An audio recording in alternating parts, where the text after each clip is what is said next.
കൂടെ ചേർത്തിട്ട് 7 എണ്ണായി. ഇതെന്താപ്പത്? ഒരു മയല്ലാത്ത പൊട്ടലാണല്ലോ പൊട്ടണത്.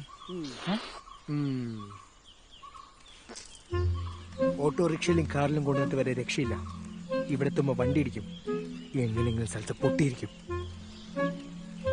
മദ്യവിരുദ്ധ സമിതിക്കാരെന്തെങ്കിലും കൂടാത്രം ചെയ്തിട്ടുണ്ടാവുന്ന എന്റെ സംശയം. കൂടോത്രാവാനൊന്നും വഴിയില്ല. കൂടോത്രാണെങ്കിൽ എല്ലാ കുപ്പിയും പൊട്ടണ്ടേ. ഇതിപ്പോ സൽസയ്ക്ക് മാത്രമല്ല പ്രശ്നം. സെലിബ്രേഷനും ജവാനൊന്നും ഒറ്റ വരലും ബാലൻസ് ചെയ്ത് കൊണ്ടുവന്നാലും പൊട്ടൂല. ബിയറും കുപ്പിയൊക്കെ നിലത്ത് കൊണ്ടുപോലും പൊട്ടുന്നില്ല.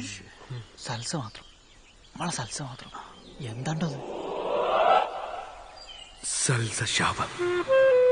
നിങ്ങളൊരു ഒലക്കാമല സൽസ ശാപം. സൽസയ്ക്ക് എന്താ കൊമ്പുണ്ടോ? ഈ സ്ഥലത്തിന് എന്താ വാലുണ്ടോ? രതീഷ് കൊണ്ടുവന്ന് കാണിച്ചു തരും.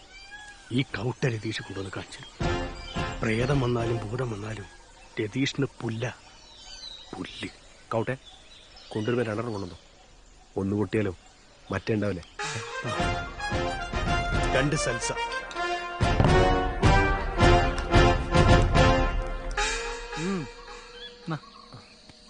കുട്ടടാ ഒരു മതി.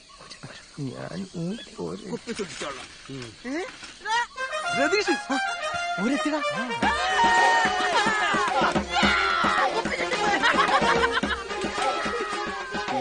കൗട്ടും ബോധലാണ്. പറഞ്ഞോ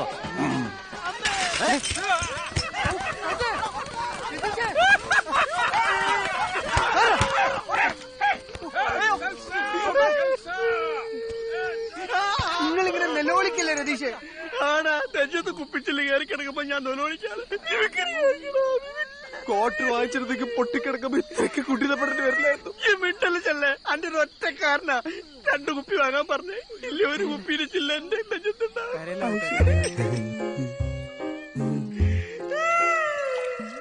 അവിടെ നിന്ന് അങ്ങോട്ട് മഞ്ഞപ്ര ബിവറേസിൽ നിന്ന് സൽസ വാങ്ങിയിട്ട് ആരും സൽസയോടുകൂടി ദേശത്തെത്തി. സ്വന്തം നാട്ടിൽ നിന്നൊരു കുപ്പി സൽസ കുടിക്കാന്നത് ദേശക്കാരുടെ അഭിമാന പ്രശ്നമായി മാറി. കള്ളു കുടിക്കാത്ത നാട്ടിൽ അതിസാഹസികന്മാരും ധീരന്മാരും വരെ ഇതിന്റെ ഒരു ഗുട്ടൻസ് അറിയാൻ ഒന്ന് ശ്രമിച്ചു നോക്കി. പിന്നെ നാട്ടിലെ തലമൂത്ത കുടിയന്മാര് മുതൽ ന്യൂബോൺ കുടിയന്മാര് വരെ സൽസ നാട്ടിലെത്തിക്കാൻ ഒന്ന് മുന്നോട്ടിറങ്ങി.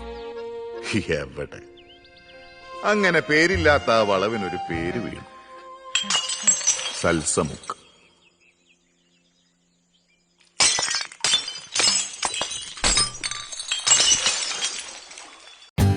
For more updates, like, comment, subscribe to our channel.